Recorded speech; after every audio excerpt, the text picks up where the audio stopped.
pa? Kunan. Tignan mo nga naman coincidence. Anong ginagawa mo dito? Ito, malungkot. Bakit? May problema ka, no? Eh, yung pamilya ko kasi di makamove on eh. Ha? Bakit? Mahabang kwento. Mabuti pa, ikwento mo sa akin. Madam! I-silent mode ko muna yung personal life ko. Dahil mukhang mas kailangan mo ng kachika tonight. Kasi di ba nakita mo naman yung nangyari sa wedding ko. Yung pamilya ko, hindi pa makamove on. Ganun? Kasi naman, wala naman talagang love story yun. Arranged marriage. As in, bata pa lang ako, nakafix na lahat yun. Nagsisimula pa lang ang negosyo namin. At madaming problema. Hindi na malaman ng daddy ko kung anong gagawin. You have to help me. I will lose this project if I don't meet the deadline. Magkano ba kailangan mo para sa pambili ng makina paggawa ng sabon? 5 million? 5 million? Oh. Pahihiramin kita. Huwag ka na mag-alala. Really? Oh, splendid! Super! Alam mo, I will look this as dead inside to you. Utang na loob ko talaga to sa'yo. Salamat! Wala yon. Mas maganda kung sakasaling ako naman ang may kailangan. Tulungan mo rin ako, di ba? Please, anytime, brother. Dahil sa kanila, kaya kami nakabangon. Sa meeting na yun ko rin unang nakilala si Prince. Malinis, guwapo, at bigay lahat ng luho. Hindi nagtagal, bumaliktad ang kapalaran ng pamilya namin. Dinemanda ang pamilya ni Prince ng politikong kliyente ng tatay niya.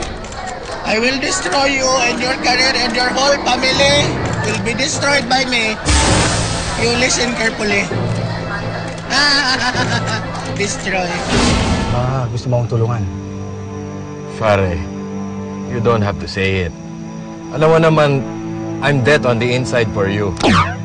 May utang na loob ako sa'yo. Lahat ng meron kami ngayon, utang na loob namin sa'yo.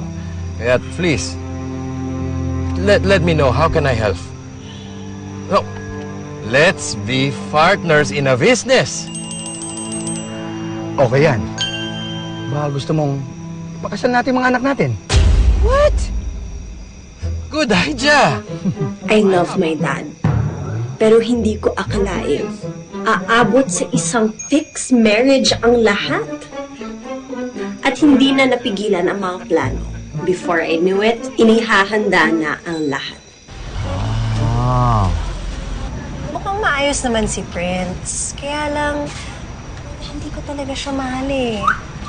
Parang may mali talaga. Hoy! Catcalling yun ah!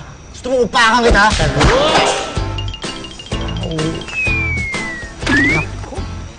Alam mo, parang mas boyfriend material ka pa nga kaysa ka dyan kay Prince eh.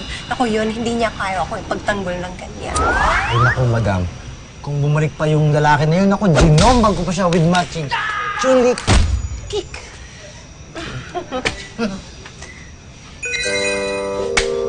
Oh my gosh! May naisip ako. Ano yan?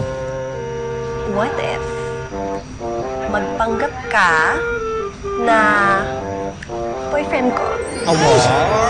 Naku, madam, wait. Ayoko niyan. Masama Mamaya tamaan ako ng kidlat. Kasi ayaw ko tigilan ng mga magulang ko. Hanggang ngayon, sineset up pa rin nila ako kay Prince. Kaya baka naman pag nakita nila na iba yung gusto ko, titigilan na nila ako.